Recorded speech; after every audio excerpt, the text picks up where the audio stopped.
Ayan guys, trial chamber in law panoorin by natin relying ang on hatol hypothetical and non-specific sa risks to interim find release that continued detention is kay warranted. Tigonyo. The appeals chamber recalls that in determining whether the conditions pursuant Article 60.2 of the statute have been met, a chamber must find that detention appears necessary.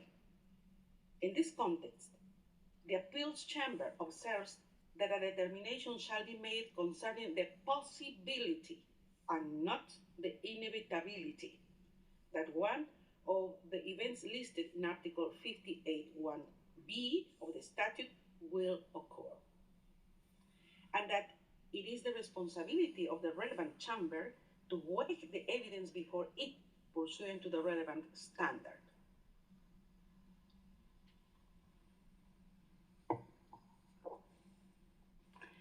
The appeals chamber notes that in its assessment of risks under Article 58(1)(b) of the statute, the pretorial chamber relied on this legal standard. Indeed, the pretorial chamber correctly referred to the standard that the assessment under Article 58(1)(b) of the statute concerns the possibility, not the inevitability, of a future occurrence. It then analyzed the material before it against this standard. Accordingly, the defense has failed to demonstrate that the pretorial chamber misapprehended the legal standard relevant to the assessment of risks under Article 58(1)(b) of the statute. With regard to the pretorial chamber's assessment and weighing of evidence in assessing risks pursuant Article 58(1)(b), subparagraph 2 of the statute, the appeals chamber notes that the pretorial chamber made reference to 5 documents, including media articles, publications of non-governmental organizations, and a book which, in its view, indicated that Mr. Duterte's inclination to interfere with investigation against him. In relation to the first document, a media article, the appeals chamber finds that it was not unreasonable for the pretorial chamber to rely on this document for its finding. Whilst this document does not mention Mr. Duterte himself, it does refer to statements of close associates, including one where individuals would have been told to remain loyal. In any event, the appeals chamber observes that Mr. Duterte's alleged involvement in briefing individuals is but one of the factors that the pretorial chamber took into account to support its conclusions on Mr. Duterte's inclination to interfere with investigations against him. In relation to the other 4 documents, a book, 2 publications of non-governmental organizations, and a press article, the appeals chamber holds that there does not exist in the applicable law of the court any impediment to use of newspapers, articles, or other public or open sources for the purposes of assessing the requirement under Article 58(1) of the statute. Nor is there any requirement that such material be corroborated. Noting this, the appeals chamber considers that it is possible to discern how the pretorial chamber reached its conclusion on Mr. Duterte's alleged involvement in the threatening and taking of retaliatory actions against individuals opposed to him. In any event, the appeals chamber observes that this is only one of the factors that the pretorial chamber took into account to support its conclusion on Mr. Duterte's inclination to interfere with investigations against him, and more generally on the risk of Mr. Duterte obstructing or endangering the investigations or the court proceedings.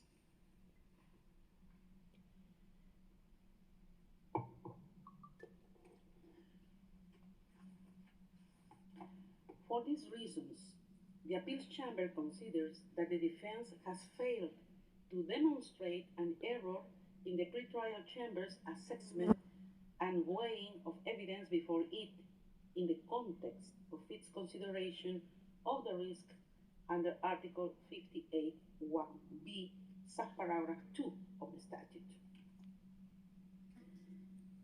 In relation to the pretrial chamber's reliance on the notion of a network of supporters, the appeals chamber recalls that it has considered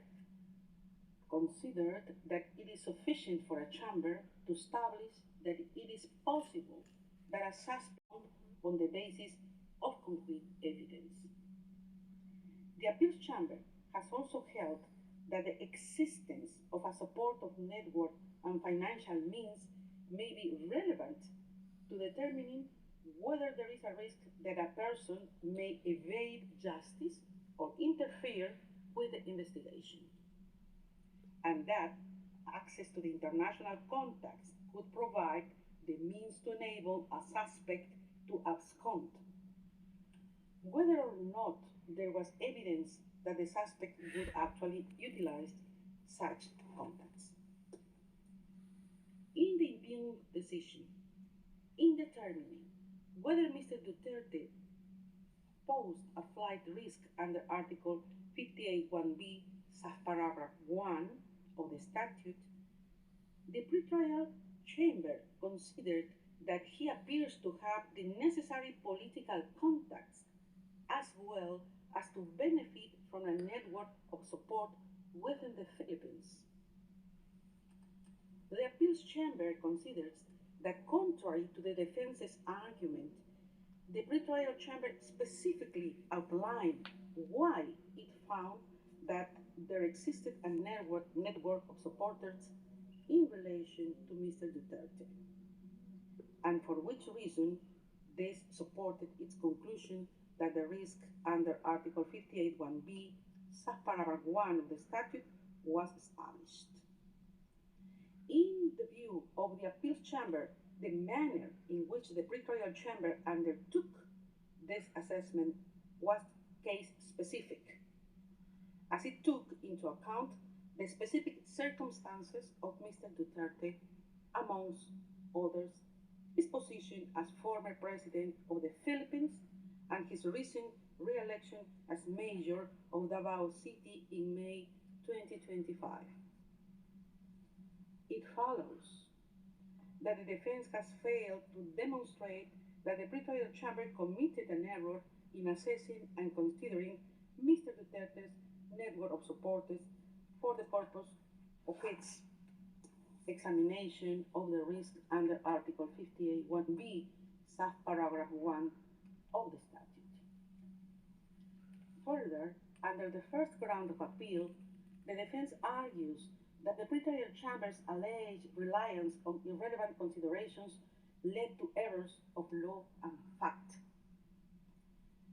Regarding the arguments on the assessment of evidence, and in particular, the defense's contention that a number of factors relied on by the pretrial chamber were irrelevant, 58(1)(b), subparagraph 1 and 2 of the statute, and it looked at the specific allegations against Mr. Duterte, it follows that the defense has failed to demonstrate an error. Regarding the question of whether the pretrial chamber erred in fact by failing to give appropriate weight to relevant facts, specifically Mr. Duterte's health condition and its mitigating effect on the risk factors set out in Article 58(1)(b) of the statute, as argued by the defense, the appeals chamber recalls that there is no provision in the court's legal texts that specifically provides for the interim or conditional release of a detained person on health grounds. Nevertheless, the appeals chamber has indicated that the medical condition of a detained person may have an effect on the risks under Article 58(1)(b) of the statute and may be a reason for a trial chamber to grant interim release with conditions.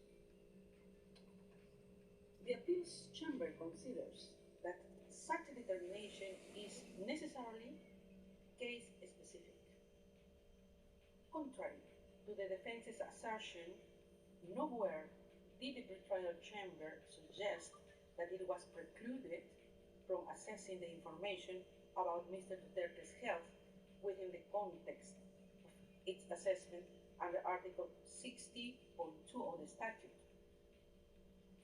Rather, it noted the reports placed before it and considered that they were unable to affect its finding on risks under Article 58(1)(b) of the statute.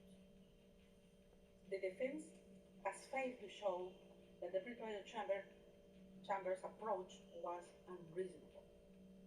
For these reasons, having rejected the defense's argument under this ground of appeal, the first ground of appeal is rejected. Rejected. Yang reject.